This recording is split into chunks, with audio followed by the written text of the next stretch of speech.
Please remain standing for the national anthem.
Good afternoon. On behalf of the Board of Directors, the faculty, and administration, welcome to the 159th Commencement Exercises of Pittsburgh Institute of Mortuary Science. I'd like to ask everybody at this point to please bow your heads in silent prayer or reflection for darling called Triplett, who died suddenly on Saturday, August 17. Darla was a well-respected funeral service professional and a gifted member of our faculty for over 11 years. She and Paul will be missed. Please ignore the silence.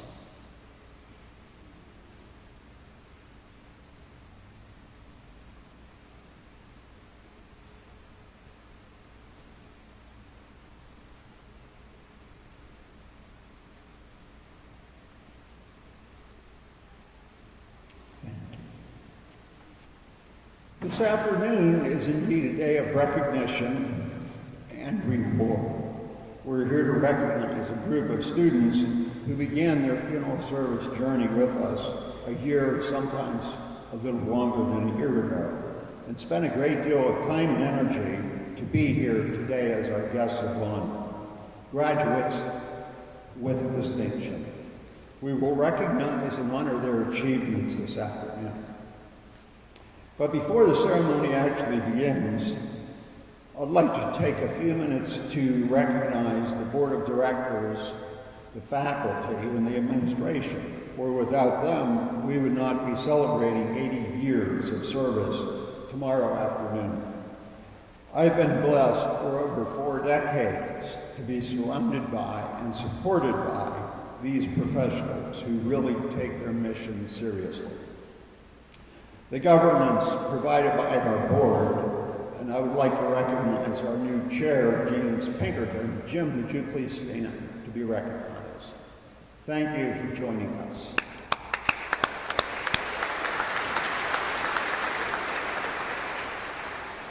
The governance from our board has been nothing less than stellar. Serious-minded faculty professionals bring experiences that were learned in the streets to communicate it in the classroom. Administrative detail is presented by a very dedicated group of professionals in our student services area that really take their role seriously to a new, higher level and on a continuum. I'd like to ask our family of professionals to please stand and be recognized. That will be our faculty, our administrative personnel. Please stand, be recognized.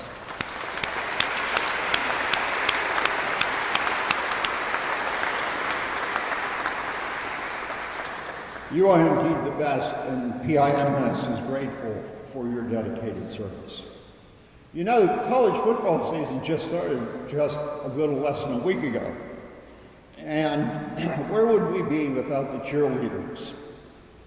But to bring that to context here this afternoon, I will define the cheerleader as the family member, the friend, the significant other who were there to support our graduates, whether they needed it or not.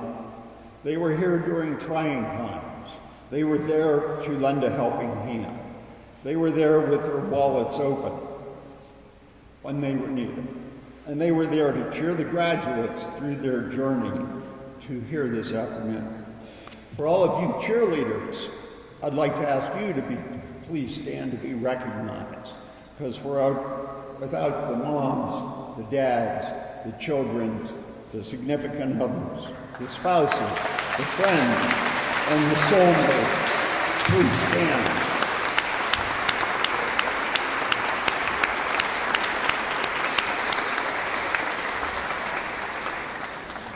We applaud your support, we applaud your time, we applaud your efforts while the guests of honor were under our care. Thank you for all you've done. Ladies and gentlemen, the 159th Commencement proceeding is a very distinctive event as Pittsburgh Institute celebrates its 80th year. Our funeral program stands alone today. Pittsburgh Institute is notably the fourth oldest single independent freestanding institution of its type in the country. And I can honestly say that the Pittsburgh Institute of Mortuary Science has never been stronger and has never been on sounder footing. Programming continues to get stronger. We have changes in the air. Facilities continue to be first rate, to be envied by our peers. Another expansion is in the works. It's in the planning stages as we speak. Services provided to the community have continued to broaden. For that, we are proud, we are grateful, and we are humble. I believe that I can talk for everybody in our family as we extend our very best wishes to all of you graduates as you pursue your career objectives. As the Institute continues its 80th year, you are now part of this heritage. I welcome you, I applaud you, and all of your achievements as you continue your life through the pursuit of your personal and professional goals. Congratulations to each one of you. Thank you.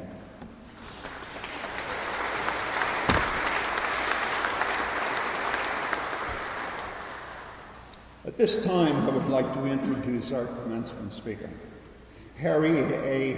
Reedshaw III, who is a third-generation funeral service provider, and for the last couple of decades actually assumed a greater role, representing the constituents of his professional and lay community as a Pennsylvania legislator of the 36th District. There can be no better introduction than to read a resolution that was adopted by our Board of Directors, as it speaks volumes about the man who will deliver our commencement address. It is with honor that I present the following. A resolution to honor Harry A. Reedshaw III. Whereas Harry A. Reedshaw III is a true son of Pittsburgh, born and raised and educated. And whereas, after graduating from Carrick High School, Harry attended Duquesne University and the Pittsburgh Institute of Mortuary Science. And whereas in 1965, Harry did become a licensed funeral director in the Commonwealth and the third generation to own and operate the family funeral home business. And whereas not satisfied to only serve the Pittsburgh communities in funeral service, Harry chose to serve his country by enlisting in the Marine Corps during a time of conflict in Vietnam, and did so serve from 1965 through 1971, Semper Fi.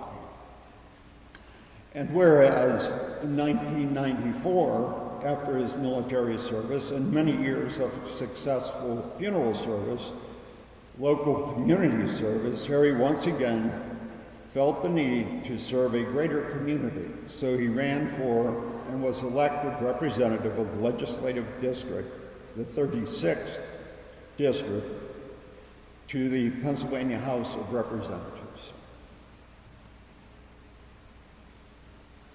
thus becoming Representative Harry A. Reedshaw III.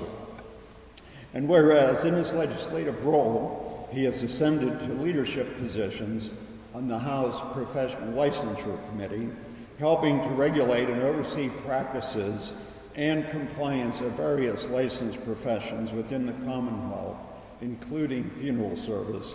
And whereas, inasmuch as there is no such thing as a former Marine, he also co-chairs the Pennsylvania Military Community Protection Commission for the stability of our military installations, and he serves on the Gettysburg Battlefield Monuments Project. And whereas, were we to enumerate all of the community, the public service, and legislative accomplishments of Representative Reedshaw, it would require a document similar to the Magna Carta. So we will suffice it to say that they are valued and they are many.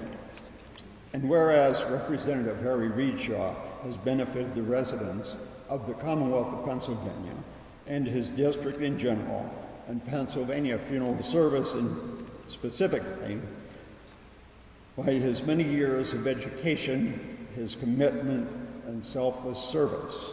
Now therefore, on the 6th day of September 2019, the Board of Directors, the faculty, and the students of Pittsburgh Institute of Mortuary Science do express our sincere gratitude to Representative Harry A. Reedshaw III for his years of dedicated service to his country, to the Commonwealth of Pennsylvania, his profession, his community, and for the honor of his presence this afternoon presenting at a graduation ceremony today.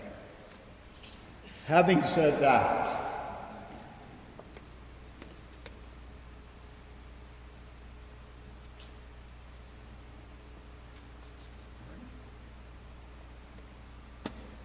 thank you.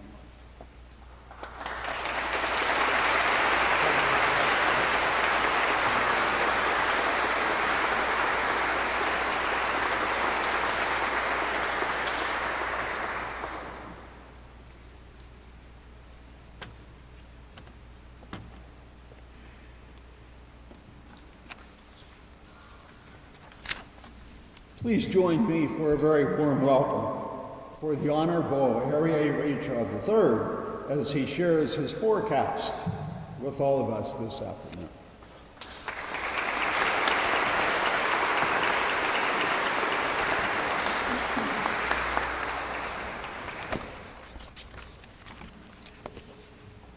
Good afternoon, everyone. I am honored to be here.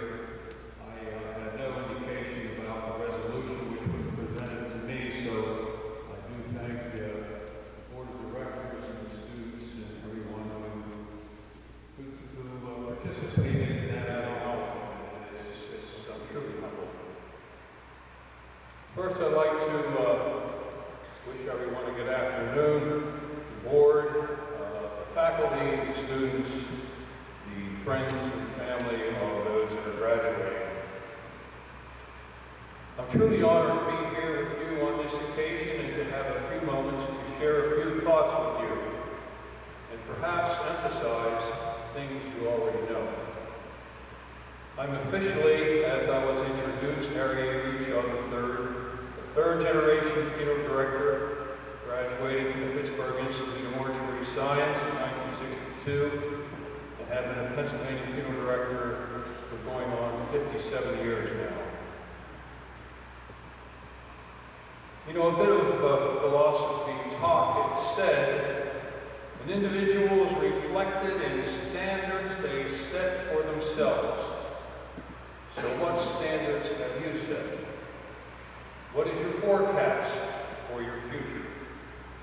I sincerely hope it will be excellence and achievement. There are inspirational quotes that I'd like to share with you that explain and suggest why funeral directors matter. Perhaps you may be familiar with them. Compassion is the greatest form of love humans have to offer. A kind gesture can reach a wound that only compassion can heal. There is no greater gift you can give or receive than to honor your calling. It's why you were born, it's why you are here, and how you become. You must truly be alive and live. It is important not to allow ourselves to be put off by the magnitude of others' suffering. The misery of millions is not a cause for pity, rather it is a cause for compassion. Everyone is trying to accomplish something big, not realizing that life is made up of little things. So as you go out and serve the public, take care of the little things. The big things will take care of themselves. Life is a gift, and it offers us the privilege, opportunity, and responsibility to give something back by becoming more. I believe these quotes that I read, I believe they dictate and illustrate compassion and passion, two emotions you must possess. Compassion is a deep feeling of sharing the suffering of another and to have mercy. Passion is a powerful emotion displaying boundless enthusiasm. Again, two emotions you must possess if you are to be effective in your chosen profession. Now you are entering into your chosen profession that has and is in transition. A transition that is not considered by some to be successful or meaningful or helpful in the grieving process. Time will tell. Concerning funeral service, the forecast may well be even more severe than what is happening currently. The possibility as the transitions take place, what does funeral service face? Immediate disposition may be the norm, perhaps no religious or contemporary services, perhaps in some cases absolutely no acknowledgement that a death has occurred. Do these activities or customs become the norm as opposed to the exception? Time will also tell. In the future, will there be no time to grieve in today's or future society? If that is so, is that due to a loss of respect or complacency or fear? And once again, I certainly don't know the answer to those questions. Also in the forecast for your future should be active participation in government or politics, whichever way or however you care to define it. Here is how my life and my journey defines it. I have been a representative in the Pennsylvania House of Representatives for 13 terms, now serving in my 25th year. And has been previously mentioned, I have served on the Professional Licensure Committee for all of those years, and am now the minority chairman. In such a capacity, I have been able to protect the licensing process in funeral director law. If you haven't heard, and I don't want anyone to be frightened by this next statement, but the future is the future and changes do take place, which we're all well aware. In Pennsylvania, there is a movement afoot to de-license many professions. In the future, and here again I want to emphasize this is not going to happen today, tomorrow, or next year, but it's something that might be considered in the future. In the future, a funeral director's license may not be required to practice funeral director. No doubt an embalmer's license will be required, but not a funeral director's license. That would mean no education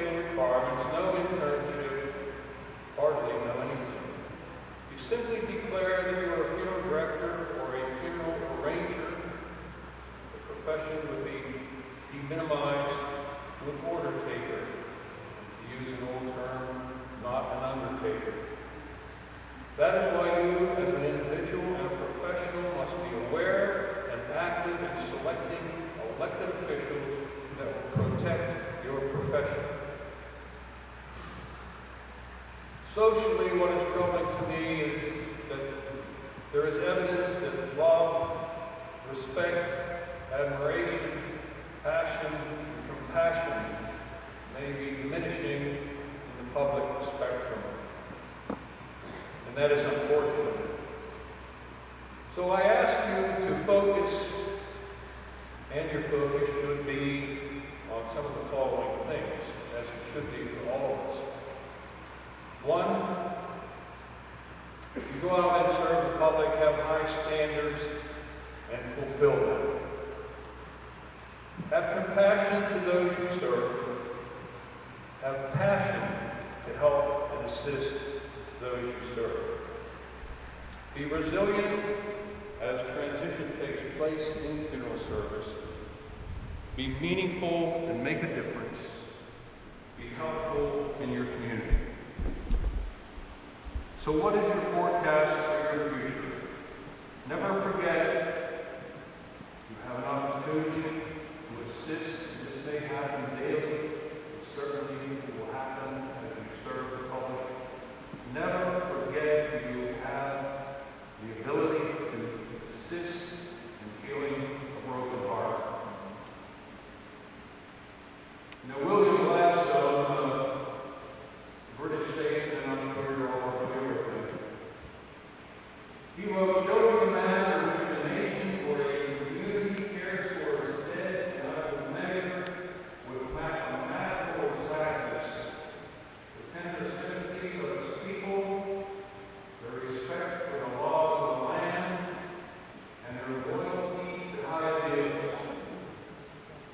And with your permission, since this is extremely meaningful to me, being in the political spectrum and observing what's happening nowadays, not only socially but in the political arena, I'd like to read it again. For those who haven't heard it, family, friends, think about it.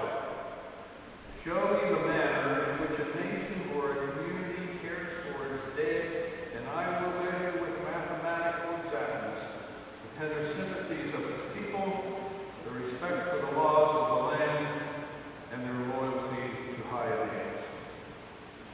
I believe what he said may be more meaningful today than when he composed those words.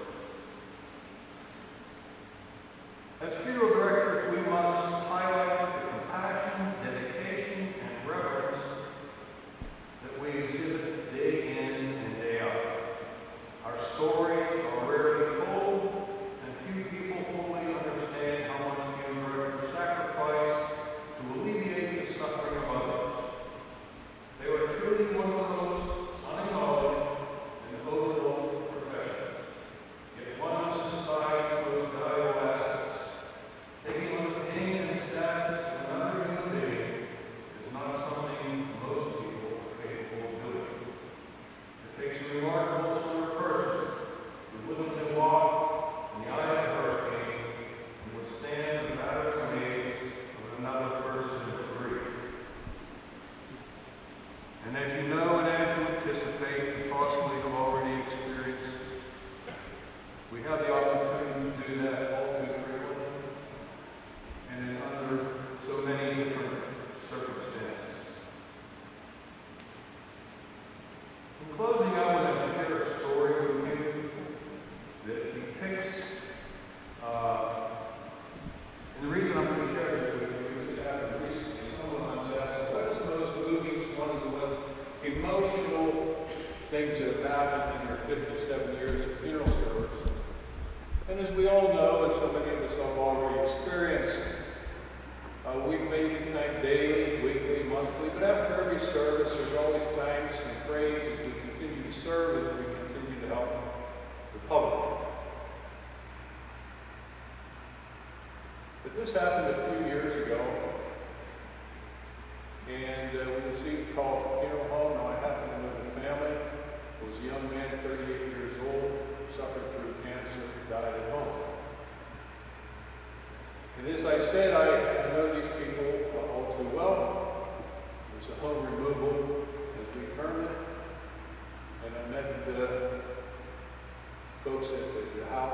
folks being gentlemen from the funeral home, they called me because they knew I was aware of this family. But when I got there, it was during the summer. The front door was open, the storm door was open, which was screened. And I know these people well enough not to ring the doorbell or not. I just walked in and I could see them. It was an older type home, and I could see down the center hallway the family was all sitting in the kitchen. To my left was my friend, the deceased, lying in what would have been the living room, suffering through his cancer and finally died. So I walk in the front door, and I tell this story because it still brings tears to my eyes, because I think it's the epitome of not what I did, but of what me and you should set our goals in accomplishing and serving people. I walked in the front door, and there was a family down the hallway in the kitchen. They were all sitting. And the gentleman's 8-year-old son saw me, and he ran down the hallway as I entered the door, wrapped his arms around me, and turned back to the kitchen and said, Mom, everything's okay now. Mr. Reedshaw is here. Now, I don't know how that would affect you, that experience, but it was very emotional for me to think, and everything was not going to be all right. His father was lying in the adjacent room deceased. But to have that respect, to have the opportunity that those people were expecting you, me, or whoever it might be, not only to be reassuring and loving, but to guide them through these hard times. And I hope you all strive for that. In closing, I'll leave you 3 words, and if you don't remember anything else, perhaps you'll remember these 3 words. And I share them with you in honor of Dr. Joe. We were both E5 sergeants in the United States Marine Corps. And in the Marine Corps, we have mottos, we have sayings. But there's 3 words, and I'm sure by now Joe knows what those words are. But there's 3 words I want you to take with you when you leave here today. Now, I hope none of you ever have to go into combat. And as a military person, they were defined to us to take effect under particular circumstances. But there's 3 words that will serve you well through life. Professionally, individually, as you go through your day-to-day duties and face your day-to-day hardships, and they will come, whether they're personal or professional.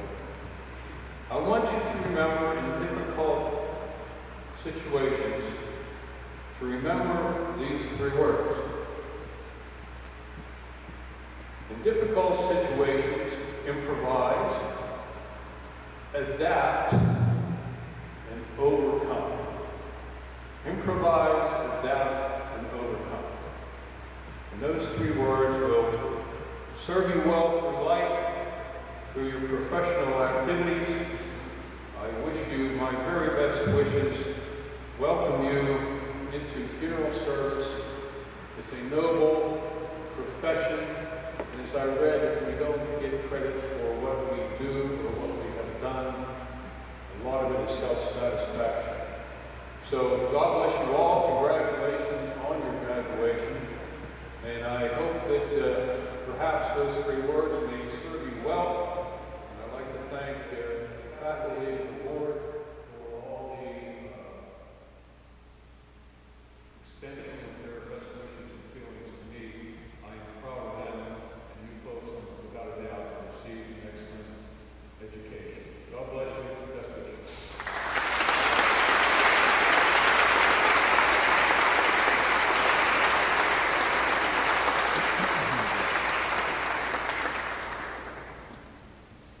Thank you, Representative Reedshaw, for your inspiration. At this time, I would like to call forward Dr. Barry Leeds, who will administer the funeral service oath to the graduates.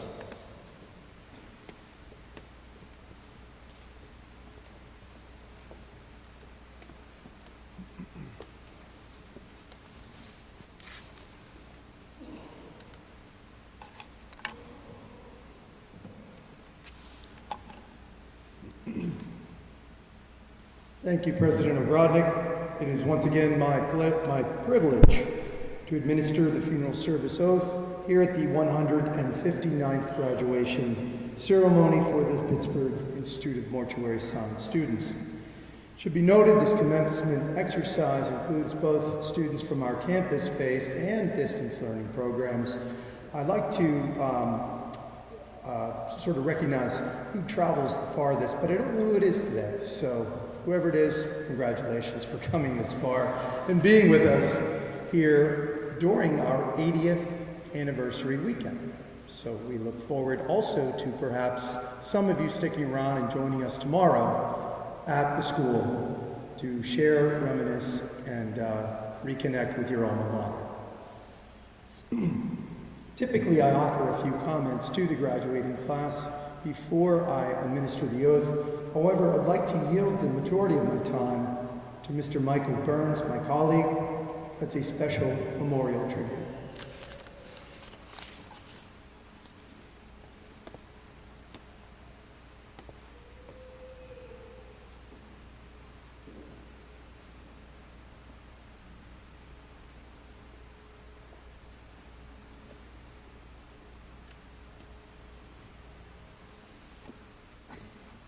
Thank you, Dr. Leese.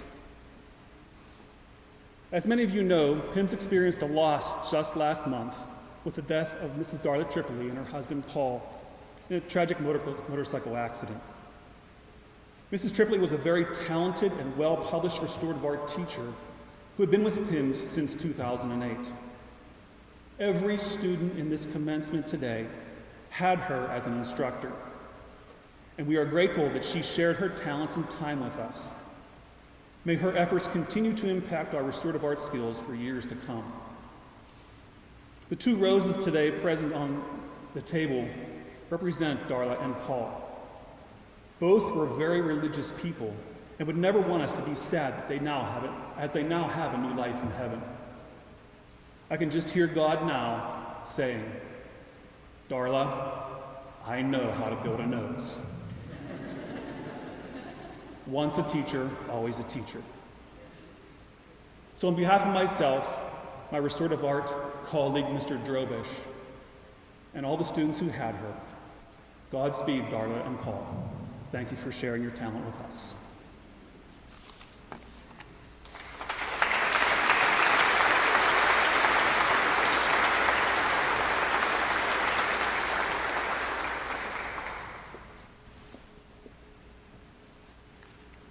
Thank you, Mr. Burns. Lovely words to celebrate Darla and Paul. You know, when you look at the tragic deaths of Darla and Paul, it helps us to gain perspective on the majestic arithmetic of life. It really is capricious. It comes and it goes just like that. And we get this feeling that oftentimes we're reminded you should live each day like it's your last, because it just might be. However, as we get ready to say some words and take this oath, I want to give you a different perspective.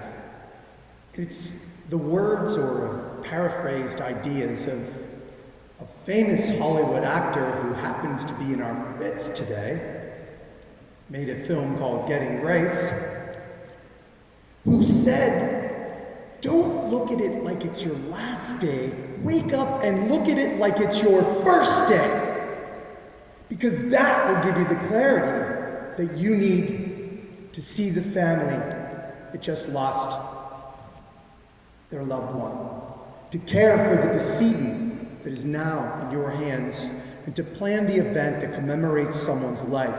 Look at it as your first day, because perhaps the clarity that you get from seeing the world anew will help you to be reinvigorated each and every time you're called upon to serve. And perhaps we'll go back to the first time that you said these words in public and remember them. So graduates, as I will ask you to stand in just a moment, I want to leave you just with one more inspirational message, I hope, and that is, as we get very close to another infamous day here in September, and I want, on September 11th, it helps us to remember that capricious nature of our life and how quickly it really all can end. But as you get ready to go out and see the world for the first time, each and every day, I would just implore you, in the immortal words of the 9/11 hero, Todd Beamer, let's roll. Let's now stand. On the back of your programs is the oath. I would ask you to please raise your right hand and repeat after me. I do solemnly swear by that which I hold most sacred that I shall be loyal to the funeral service profession and just and generous to its members, that I shall not let the constant relationship and familiarity with death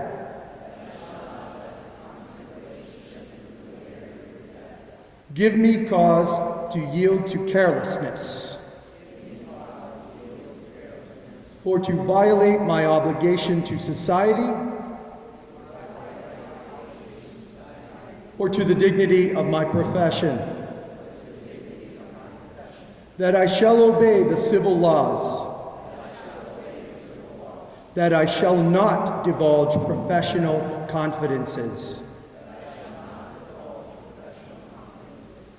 and that I shall be faithful to those who have placed their trust in me.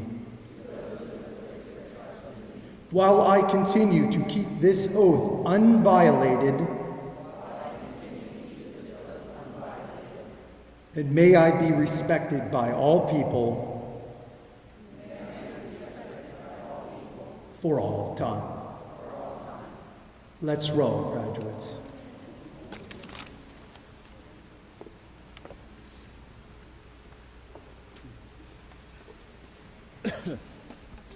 Please be seated. This time I'd like to introduce Dr. Joe Garcetti, our Chief Operating Officer, who will present the graduating class.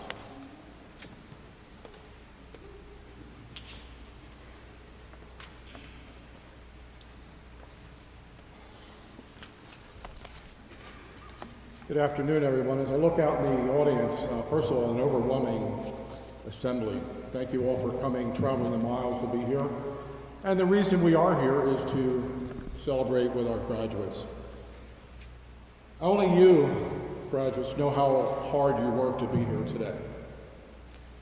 Other than yourself, we know how hard you work to be here today, so we are very proud of you. And as you look around, your family and friends that are here to celebrate, that tells you something. It's nice to look out in the audience and see so many alumni, and I welcome them, including everybody from our board of directors and of course our special guests that are here today. These ceremonies have been going on in our country and other countries for over 500 years, commencement ceremonies. And you're probably, if you ever wondered why we wear caps and gowns, purpose of wearing gowns, 500 years ago in the hallowed halls of academia, they did not have heat. So gowns were worn to keep us warm. Well, I think they work, huh? I think that's come true. So as you proceed in your career, it's been my pleasure and our pleasure to work with you, and you are the future of our profession. I think I've said that many times. To get you here today, there has been many, many hours behind the scenes that you are not aware of, graduates. And that all comes from our faculty and staff that I would like to recognize. I know President Ogrodnik recognized them a little bit ago, but on a day-to-day basis, to get you from A to B and the work that they had to put in, they made my job a lot easier, and it was really a pleasure to work with them. And of course, it was all about you. Today is your day, as graduates, the 159 class in 80 years of PIM's history. It's not too many commencements where we have a top-ranking political figure with us, and also a Hollywood celebrity, who I'm going to introduce a little more later. But I want you to remember, this is all about you. This is your day. So we're happy that we can share so much with you, as far as everyone that's here on this platform, and of course everyone that's around you. It is a pleasure to introduce the graduates of the 159th Commencement Exercise. Ladies and gentlemen, the first group of graduates coming up will be receiving their diploma in embalming and funeral directing.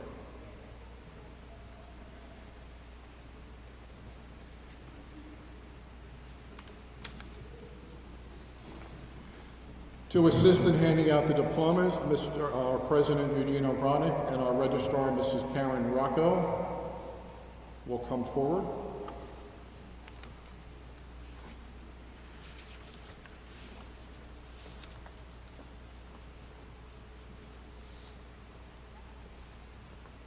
Graduating cum laude, Emily Anderson.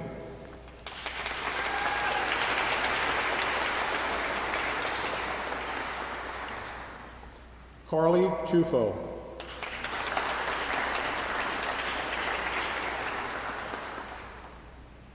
Jenna Crookshanks.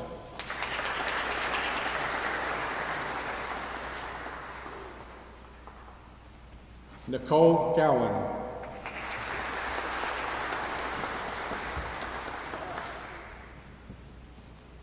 Thank you, Nicole, also for your service to our country.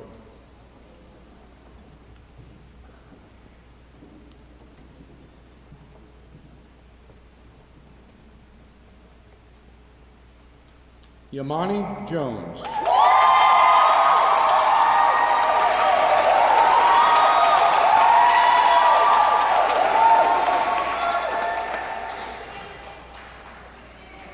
If there was any doubt, the Jones family is sitting over here.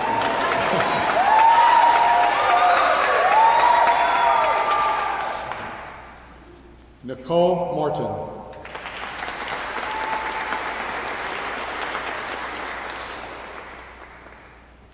Connor McCowan.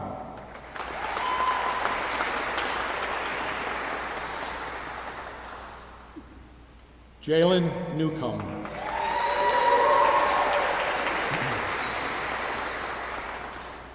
Jalen, and thank you for your service to our country.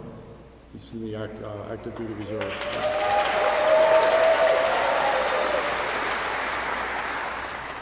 Class Senator Bethany Popesky.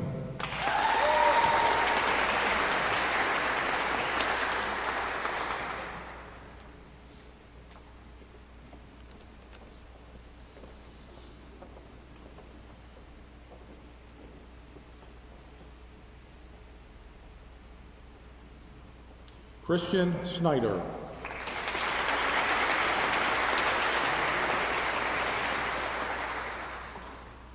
Robert Sopko.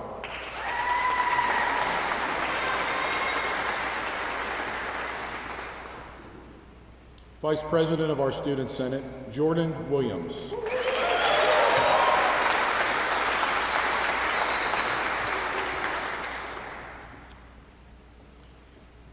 Ladies and gentlemen, the next group of graduates that will be coming forward will be receiving their Associate in Specialized Technology degree in the Funeral Service Arts and Sciences.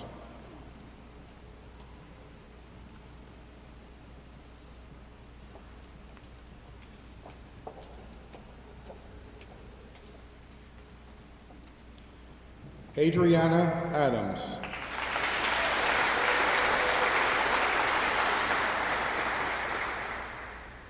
Graduating magna cum laude, Carrie Baker.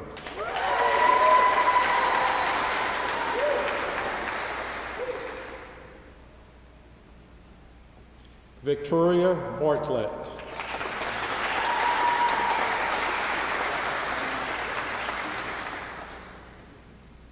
Brooke Batten.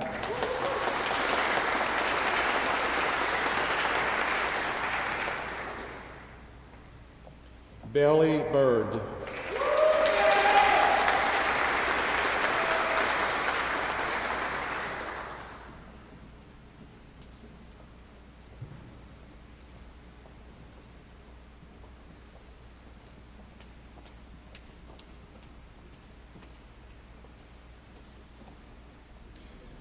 Graduating magna cum laude, Jeffrey Carney.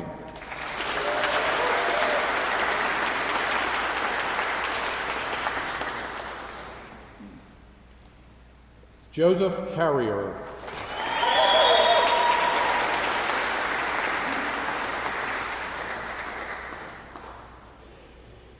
Taylor Cassini.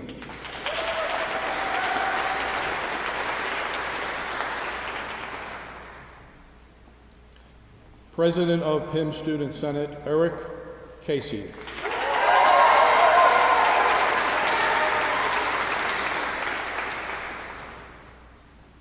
James Omar Clea.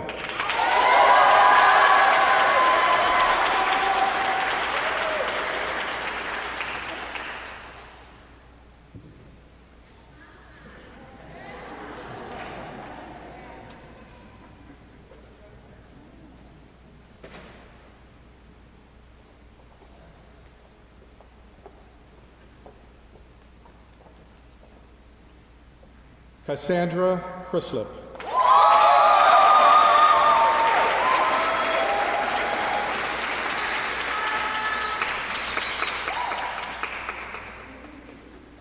Graduating cum laude, Alyssa Dalbenmeyer.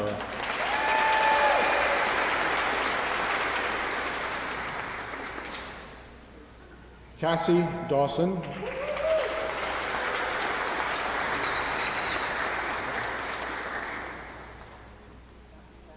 Miles Evans.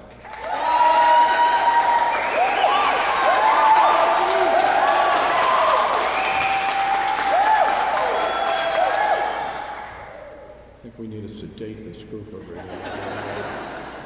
My left ear just went out. Anna Gooley.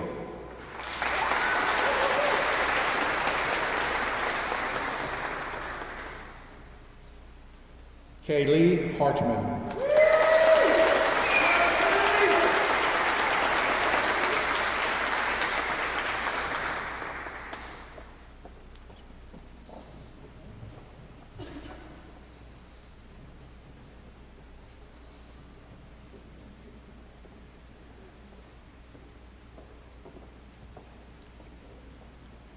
Graduating magna cum laude, Christopher Heisey.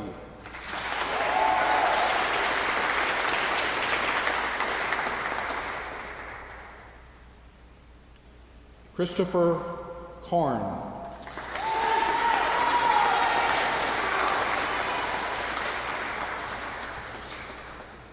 Graduating cum laude, Stephen Naus.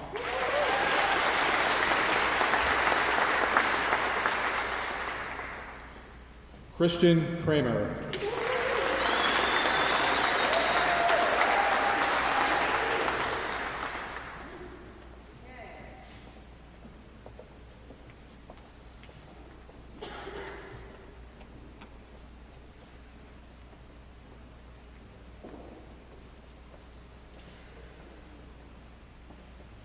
Miranda Lavelle.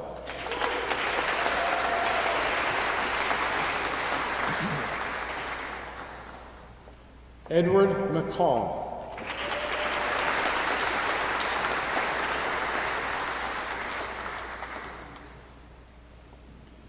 Charles Mock.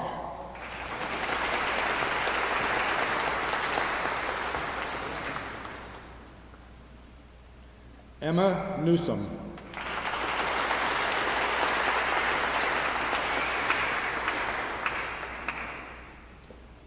Graduating summa cum laude, James Norris.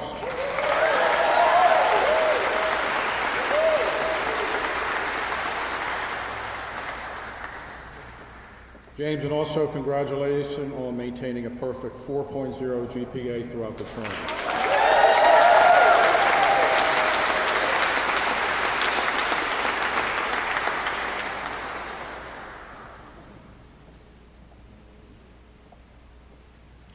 Matthew Roush.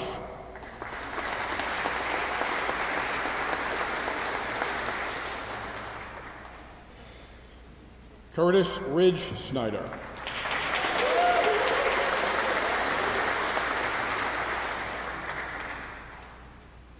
You know, Curtis, it was 68 years ago to the day that your grandfather graduated Mortuary School. Yeah, 68 years.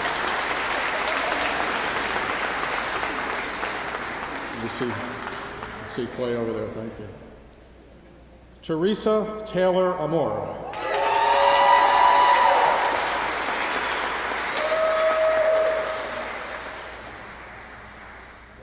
Crystal Tolbert.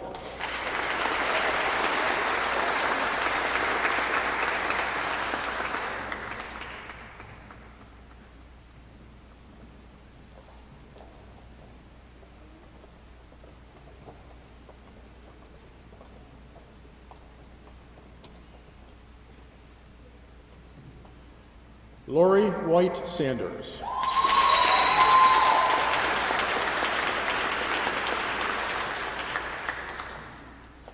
Graduating summa cum laude, Sandra Zampogna.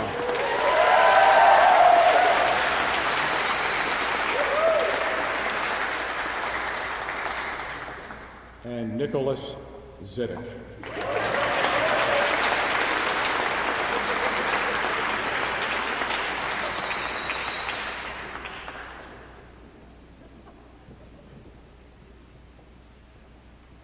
Ladies and gentlemen, our remaining group of graduates are receiving their associate degree in specialized business, funeral service management.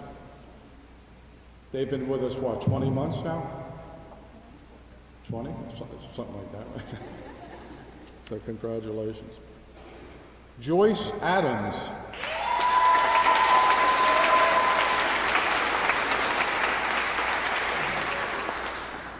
George Samuel Piper.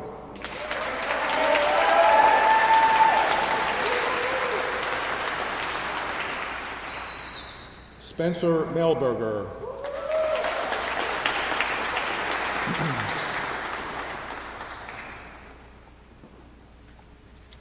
And last but not least, Jessica Keller.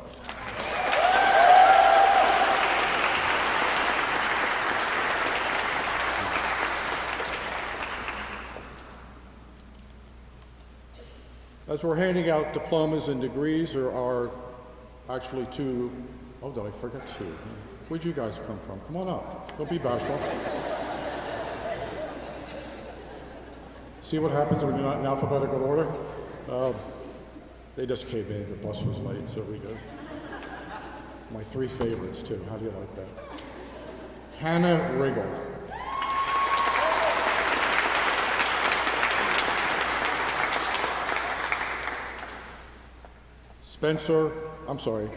Morgan Snyder.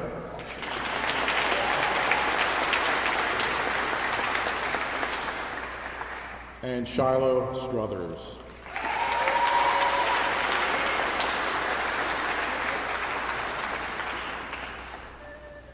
All right, now, is anybody else out there? Wants to come up and see, they're trying to throw me off because they know it gets me all upset. We are very proud to have with us today Clarissa Arbuckle from Thiel University, Thiel College.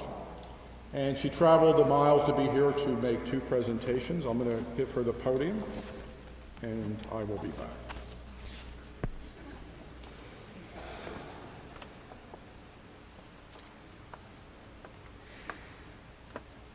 Good afternoon, and thank you, PIMS, for having me here today. For over 30 years, Thiel College has been in a cooperative program with the Pittsburgh Institute of Mortuary Science. And today I am here representing the legendary Professor David Miller, who is also a 1961 alumnus of PIMS, and he asked me that I attend in his absence. So we are very thankful that this program exists, and today I am here with Thiel to present 2 Bachelor's of the Arts degrees to 2 of our students, in addition to their PIMS diplomas. So, if Eric Casey and Adriana Adams could please join me up on the stage.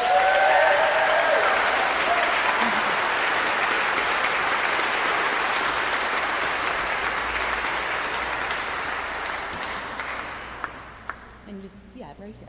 Thank you.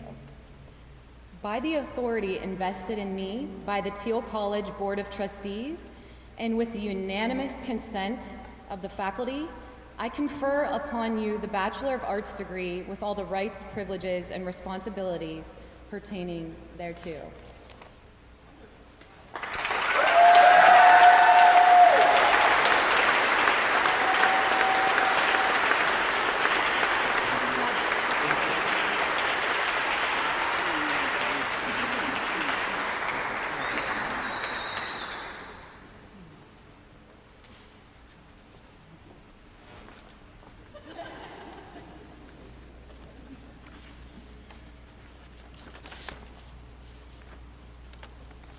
I did miss, when I introduced the graduates, of their senators in the class, I think I overlooked Shiloh.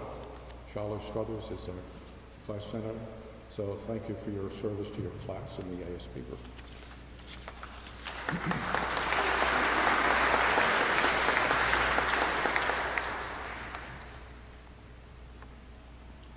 This time, ladies and gentlemen, is that part of the ceremony to administer the awards that our graduates will be receiving.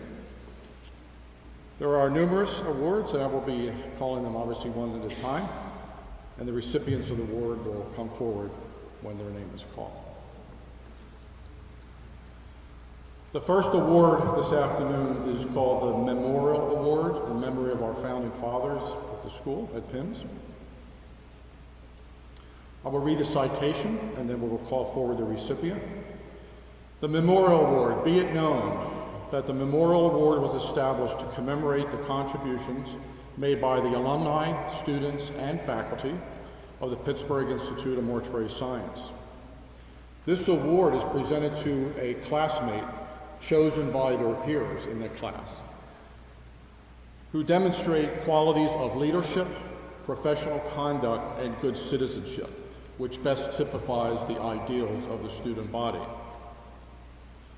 Be it known that the Memorial Award is hereby awarded the 6th day of September 2019 to Jordan Williams.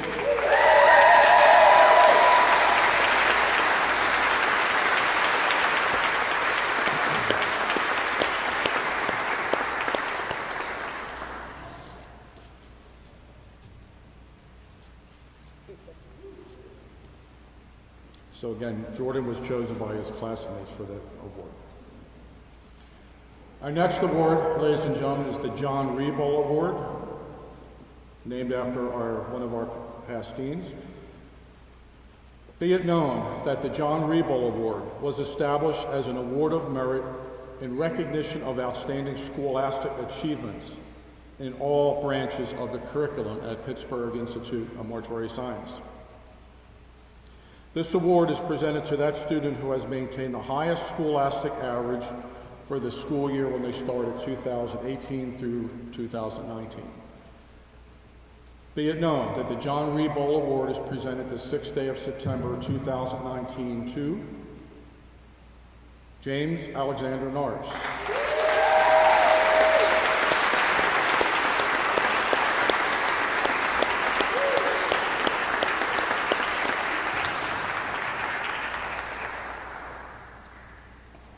And if I'm not mistaken, James is walking away with a check.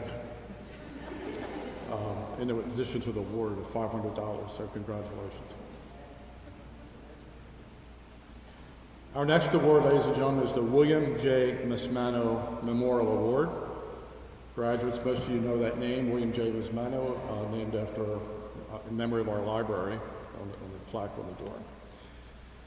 Be it known that the William J. Mismano Memorial Award was established as an award of merit in recognition of outstanding ability, attitude, and commitment and achievement in the clinical setting, the clinical embalming setting.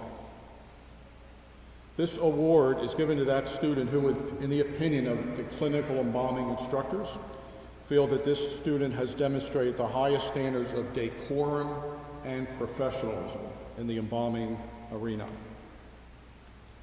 Be it known that the William J. Mismano Memorial Award is presented this 6th day of September 2019 to Cassie Dawson.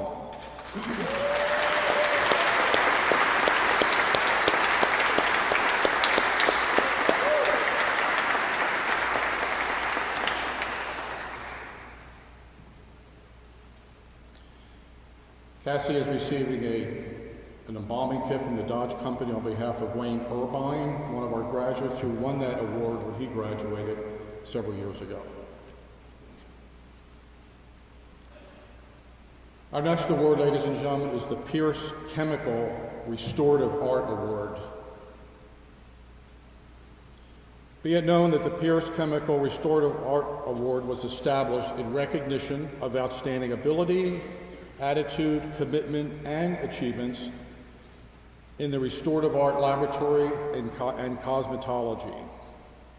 This award is presented to that graduate who has demonstrated the highest standards of restorative art, cosmetology, and it is presented this 6th day of September 2019 to Emily Anderson.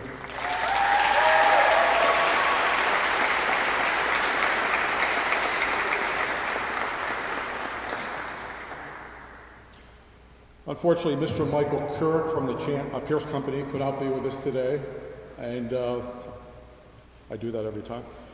So he sends his best. Emily's receiving a plaque from the Pierce Company.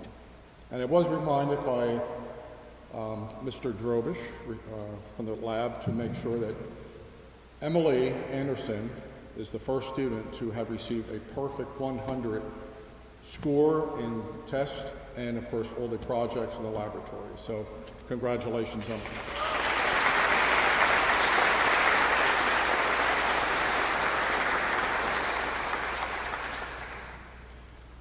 Our next award is the Dodge Award. The Dodge Company. With us today is Mr. Matt Black. Mr. Black is not only a PIMS alumnus, he's also a representative with the Dodge Company and is here to present the plaque. Be it known that the Dodge Award was established to recognize a student who has demonstrated both exceptional and theoretical expertise throughout the embalming curricula at Pittsburgh Institute of Mortuary Science. The Dodge Award is presented this 6th day of September 2019 to Christian Kramer.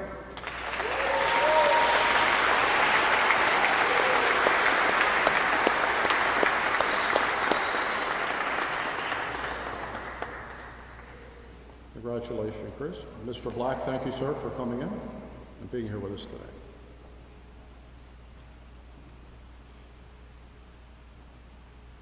Paul, while you're standing, you may as well. You just sat down. I'll introduce Mr. Paul Bowman, Vice President of the Champion Fluid Company. You're probably familiar with that name as well. Mr. Bowman came in to present the award today, the Champion Award. Be it known that the Champion Award for Mortuary Science Excellence is a criteria-based award of merit.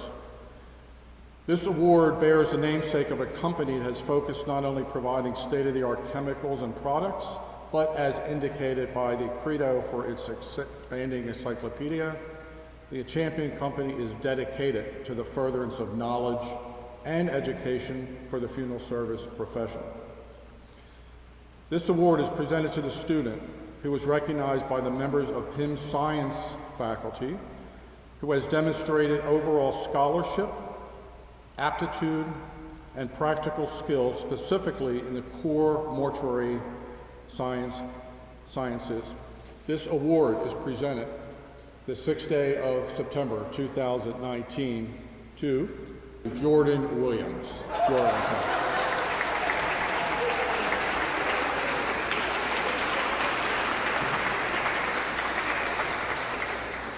So I just handed out the wrong name on the Academy Awards. Now I know what it feels like. Yeah, make sure you make sure you walk away. Thank you.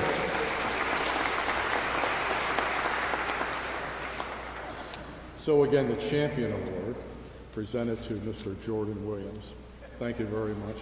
And Joseph, while your name was called, come on up. We'll give you something. Come on up. Joseph Carrier, come on up. Joseph.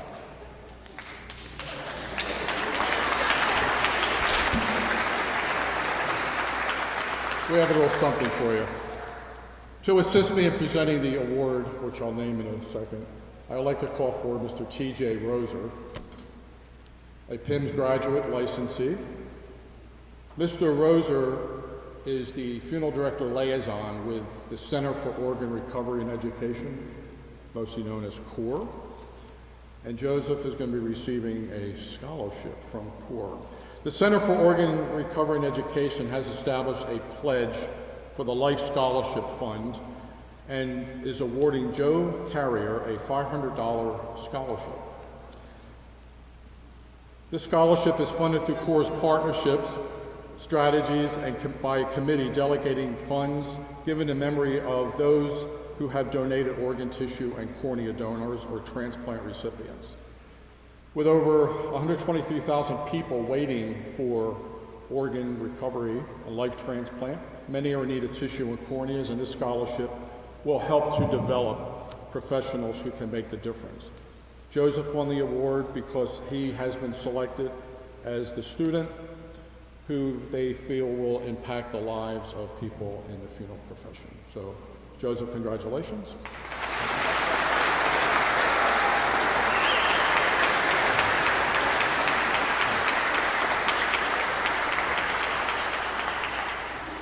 Thank you again, TJ, for coming in as well to be with us. Our next award is the Eugene C. Ogrodnik Entrepreneurial Award. I will read the citation first and have our recipient come forward. Be it known that the Eugene C. Ogrodnik Memorial Entrepreneurial Award is a criteria-based award of merit. This award is presented to the student who has demonstrated the qualities of stewardship, scholarship, and leadership. These qualities are indicated of the man who bears the namesake of this award through his passion for education, visionary prowess, and keen business acumen. He has established the legacy of the Pittsburgh Institute of Mortuary Science by shaping the future of our profession. In honor of its namesake, the Eugene C. Ogrodnik Entrepreneurial Award, this award is presented to the student as recognized by the core business faculty of the Pittsburgh Institute of Mortuary Science, as it is deemed this student has the entrepreneurial spirit and greatest potential to impact funeral service at large. Be it known that the Eugene C. Ogrodnik Memorial Award, I keep saying Memorial Entrepreneurial Award, is presented this 6th day of September 2019 to James Norris.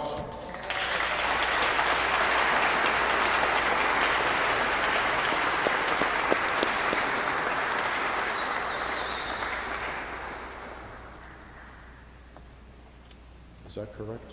Yes, Jeff.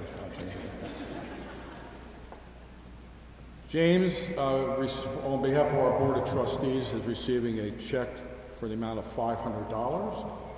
And Mr. Ogrodnik and his wife Karen have matched that monetary award. So, James, in your envelope, you have a check for $1,000. Congratulations.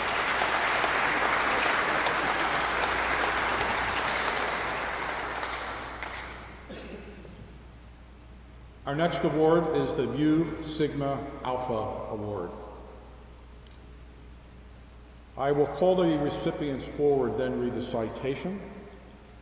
There are 5 recipients for the Mu Sigma Alpha Award. As you are called forward, I ask everyone to hold their applause until all 5 are announced and they come forward, and then I will read the citation. Recipients of the Mu Sigma Alpha Award: Jeffrey Carney, James Clea, Christopher Heisey, Lori White Sanders, Sandra Zampogna, if you'll come forward.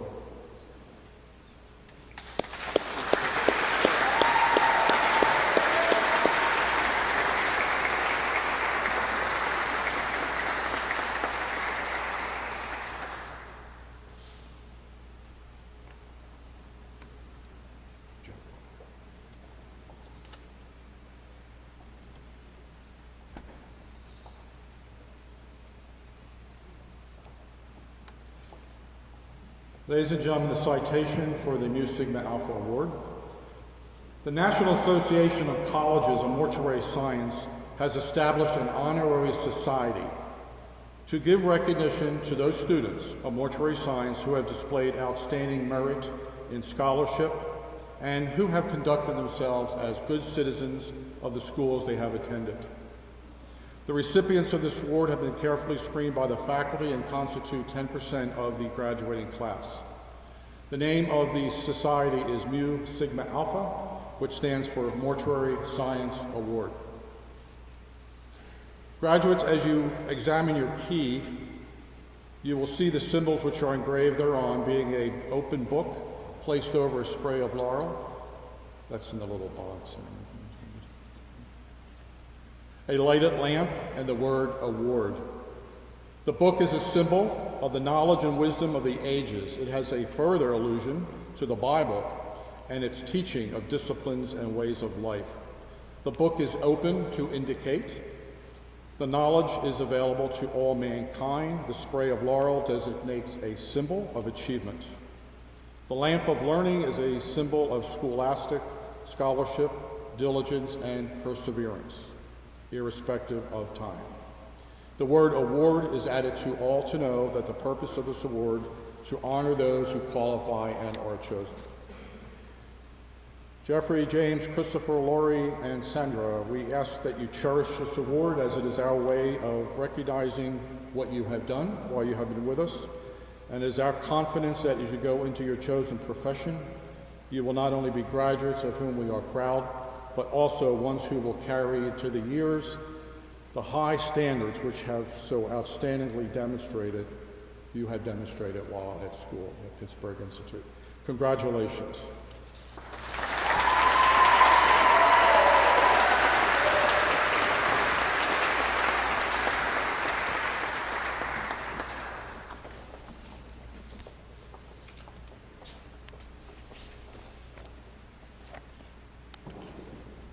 Before I introduce our guest, tomorrow is a very special day for Pittsburgh Institute of Mortuary Science as we officially celebrate our 80th anniversary. I know not everyone can be there, but we do welcome you tomorrow. It's a special event. I have before me a proclamation from the city of Pittsburgh. I would like to briefly read it. This is actually for tomorrow, but I'm going to read it today because tomorrow is considered Pittsburgh Institute of Mortuary Science Day in Pittsburgh. Proclamation, whereas the Pittsburgh Institute of Mortuary Science has been providing training for students entering mortuary service for nearly 80 years. First established in 1939, the new training institute was known as the Pittsburgh School of Embalming in 1939 when we started. Not we, I wasn't there. But the co-founders included Dr. Margolis, Professor Rebold, and Dr. Robert James. Whereas in 1952, Pittsburgh Institute of Mortuary Science purchased the American Academy of Funeral Service in New York City. Dr. Margolis assumed the duties as dean. Years later, the decision was made by Dr. Margolis to remain with the Academy with Professor Rebold, and Dr. James remained in Pittsburgh. And whereas in 2016, the Pittsburgh Institute of Mortuary Science, which added classrooms, larger faculty offices and space, along with access to Wi-Fi, student body, etc. Whereas change is no stranger to Pittsburgh Institute of Mortuary Science, as it continues through the 21st century, updating its services to the public and, of course, students in funeral service. It remains a model for other funeral service education programs to follow. And whereas, be it resolved that the City Council of the City of Pittsburgh does hereby commend the Pittsburgh Institute of Mortuary Science for 80 years of education and funeral service. Be it resolved that the City of Pittsburgh does hereby declare Saturday, September 7th, 2019, Pittsburgh Institute of Mortuary Science Day in the City of Pittsburgh.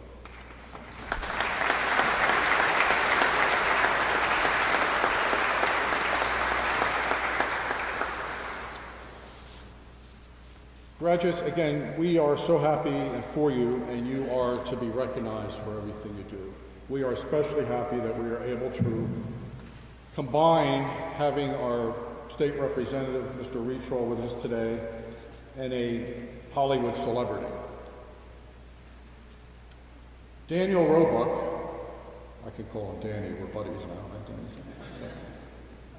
Daniel Roebuck is from Bethlehem, Pennsylvania, and at the age of 6 actually started writing little plays for his school, and grew up in Bethlehem and got to know funeral service. He was always interested in funeral service.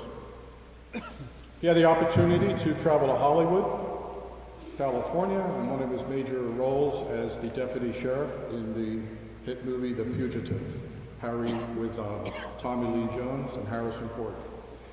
He's been in many other series, movies, including the Matlock series.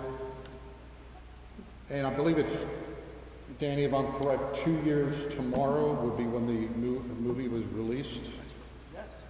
Getting Grace, the movie, was released 2 years ago. I had the privilege of seeing it with Dan last October actually, in Salt Lake City. If you're not familiar with the movie, Getting Grace, those of you that will be with us tomorrow will have an opportunity to sit in on the screening of the movie.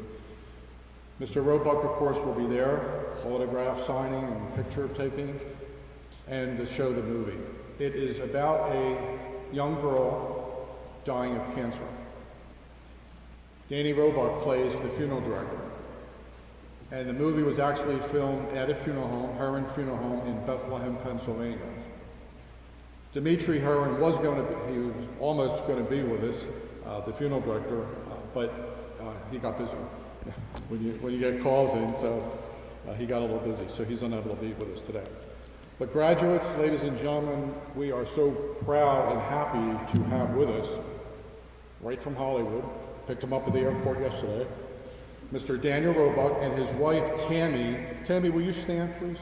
Tammy Roebuck. Don't be bashful. That's Tammy. Both came in from their busy schedule to be with us, and this film has so much to do with funeral service, and we want to recognize Mr. Roebuck for that. In that he played a funeral director, he's so familiar with funeral service. PIMS is happy to present, and this will be our first, correct, Dr. Lees? This is our first honorary diploma in funeral directing and embalming that we are presenting. So Mr. Roebuck, if you'll come forward.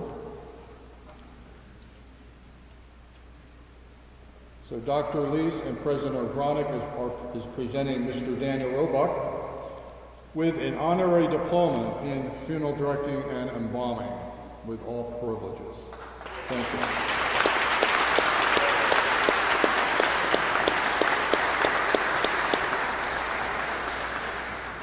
And again, graduates, we are happy that Mr. Roebuck is going to be able to lend a few words to you right now.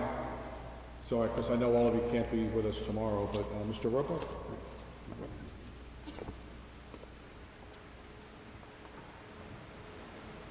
Good afternoon, everybody. Wait, hold on. I depended on you people.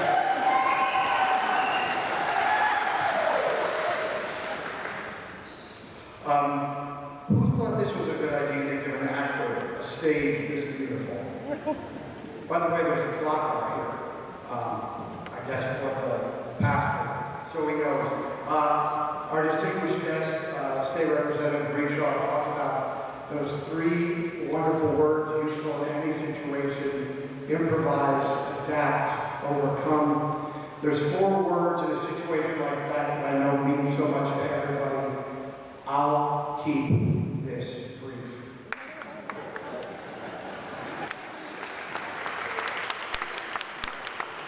I know everybody wants to bring up. I am understand. See, unlike the distinguished state representative and all your amazing faculty, Dr. Joe, I can be a little looser up here on the podium. I was so pleased that State Representative Regional gave that. Now, anybody in the legal business knows that Gladstone quote. And William Gladstone, although he was Prime Minister of England, he said a lot of smart stuff. Not just that. He said other smart stuff. He said, justice delayed is justice denied. He was the first. I thought it was Matlock, but evidently this guy said it first. He also said, we look forward to the time when the power of love will replace the love of power. Then will our world know the blessing of peace. This was a very smart guy. And in his quote that's referenced constantly in the funeral business, I wanted to point out one. It's weird, by the way. It's weird. Thanks to those coming in late. Thank you. Please have a seat. Come on, man. Don't worry. We gave a few awards already, but we'll tell you about it later. You know, it's funny to be up there, honestly, because when I graduated from high school, I just want to say, you know, they called me into a meeting. They had a graduation meeting. And they said, we want to talk to you about a very special position. And I thought, oh gosh, this is crazy. I didn't realize I might be the valedictorian. And they said, no, you're not. And then I thought, wait, I'm the salutatorian? And I said, no, you're not. They did, however, offer me the lavatorian position. So I did really good. I kept the mitts there and the mouthwash. I'm going to do that in the back. But back to the ingenious Mr. Gladstone.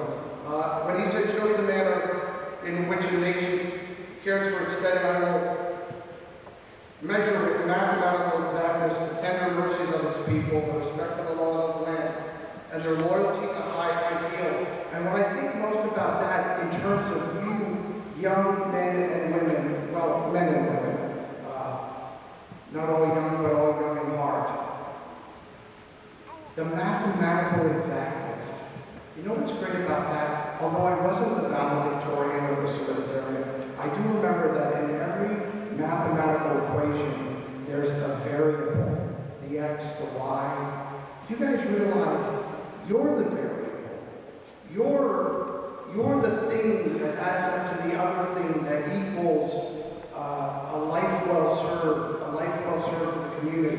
You've chosen a profession that, as you even mentioned in your own oath, imagine it's the only profession, I think, on earth where they have to acknowledge that people don't get it. They don't understand.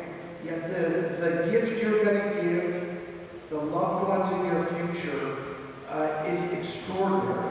And although, as Representative Richall said, there's a lot ahead of us that you cannot predict in the forecast, I'll tell you that my sainted wife Tammy is here from Tampa. We live in two different places. By the way, a piece of information that may help you. When you get married, live 3,000 miles apart. It really, really is an extraordinary way to appreciate each other all the time.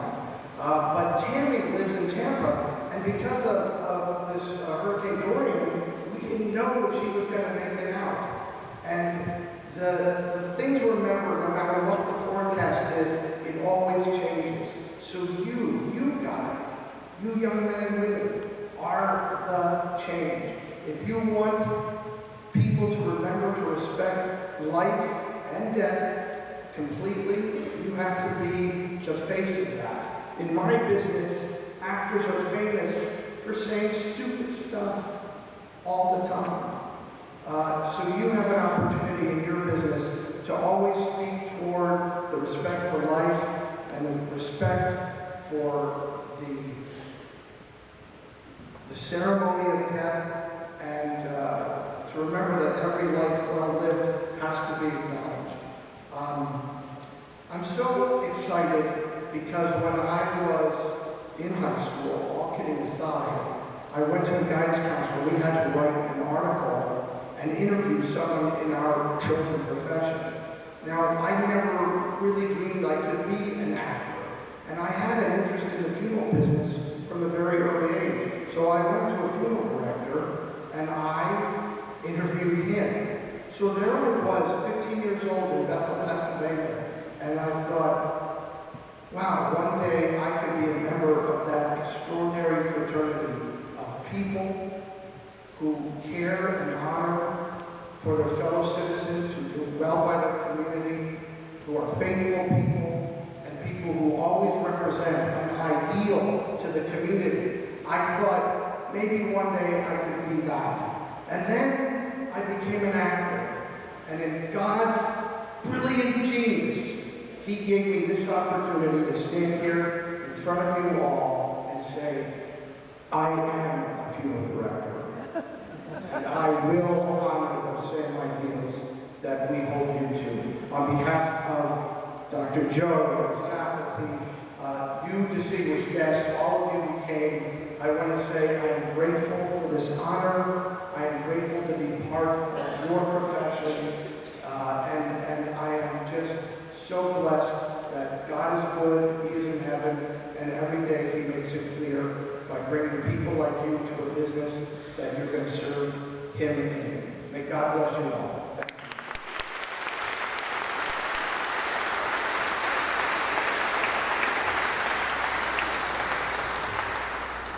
Thank you for your words.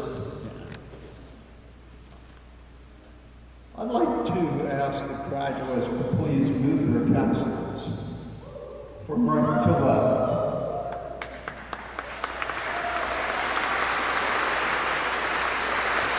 Ladies and gentlemen, it's official. You walk on over 7,000 others that have joined us here before you. Congratulations.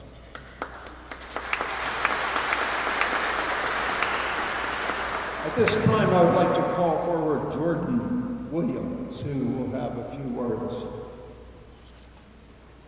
in closing.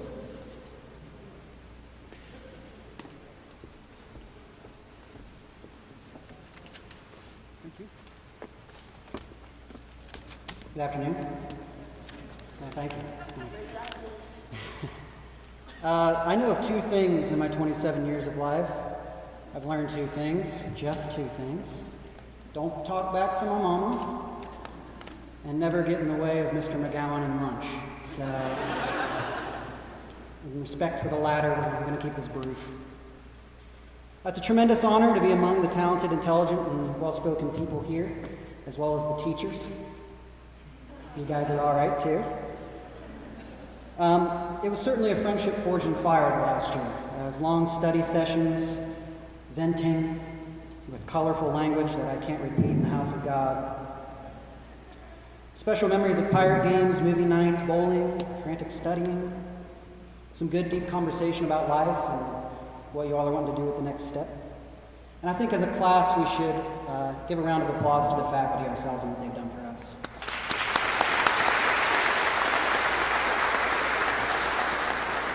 I just have a couple of notes on some teachers. I'm not going to take a stab at all of you, but some. Dr. Lease, your passion for education and extrovert teaching style is second to none. Thank you, sir. Mrs. Hagedorn, who I don't believe is here today, is the very definition of a wealth of knowledge, and we adore her. She's fantastic. Dr. Joe, thank you for your reliability and leadership, and your memorable one-liners. And I hope retirement's good to you, sir. Mr. Dromish, the homemade salsa. I liked it. And Mr. Burns, I don't care what the other students and faculty say, I think you're a nice guy. So thank you. To the students, I'm extremely proud of all of you. You've accomplished a lot. This is a lot of credits in a very short amount of time. The workload you've had and the amount of work you put into things, and every day coming to class, it's very different from other college experiences. It was very different from my undergrad. I definitely saw some signs and heard some things from the stress. A lot of times, a direct quote of some of the students would be, I need to go home and have a good cry, take a nap, and then get back at it. I'm sure that hit you all on a spiritual level, some of you. And of course, the RA projects, a small tear coming down someone's eye as they crush their nose back up and restart. And a lot of the times I would see somebody just staring endlessly into the vending machine, hoping their answer is within somehow. The Hostess cupcakes or Doritos, that might fix it. I just have a small charge to you. I know we're in the profession of taking care of others, and I just charge you to take care of yourself, mentally, physically, and spiritually. Take the time to decompress. Find a hobby you like doing. Maybe some woodworking, or cooking, or whittling. I don't know, something like that.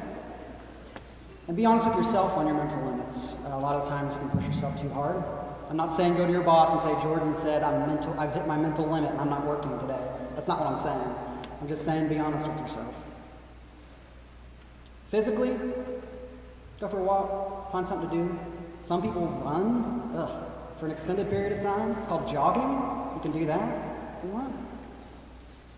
I have eat less bacon on here with 4 question marks. That's not.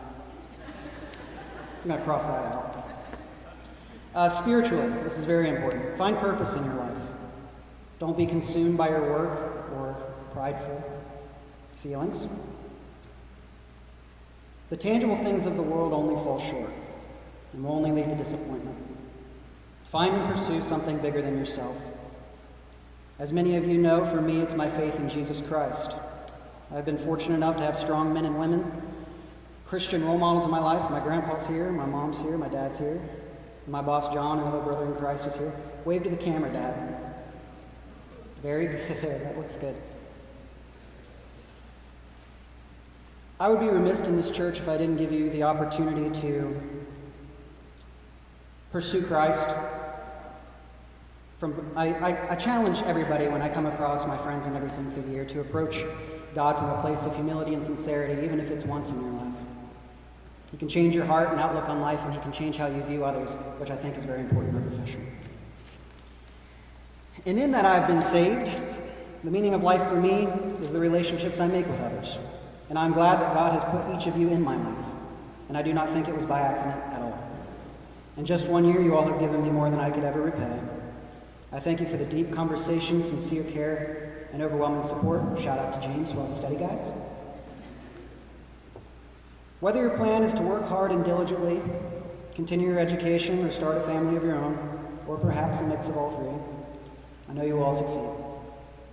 And I close with one of my favorite quotes from the theologian and Christian apologist C.S. Lewis. In friendship, we think we have chosen our peers. In reality, a few years' difference in the dates of our births, a few more miles between certain houses, the choice of one university instead of another, the accident of a topic being raised or not raised at first meeting. Any of these chances might have kept us apart. But for a Christian, there are, strictly speaking, no chances. A secret master of ceremonies has been at work. Christ, who said to his disciples, "You have not chosen me, but I have chosen you," can truly say to every group of friends, "You have not chosen one another, but I have chosen you for one another." The friendship is not a reward for our discriminating and good taste in finding one another. It is the instrument by which God reveals to each of us the beauty of one another. Thank you.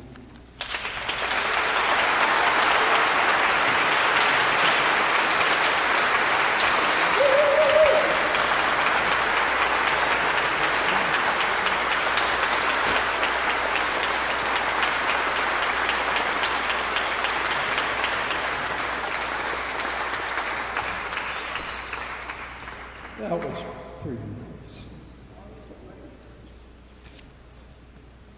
I'd like to add just a few comments to Representative Redshaw,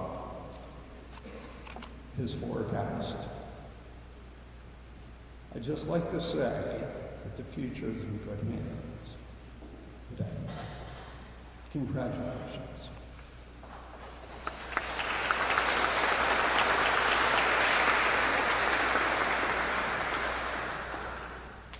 As tradition will have it, we close the ceremony with singing "Together America the Beautiful," which can be found on the back of the program.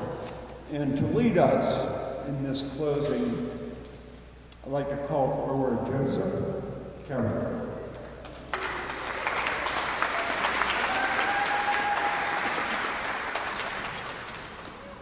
Please rise.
That concludes our graduation ceremonies. Thank you for joining us.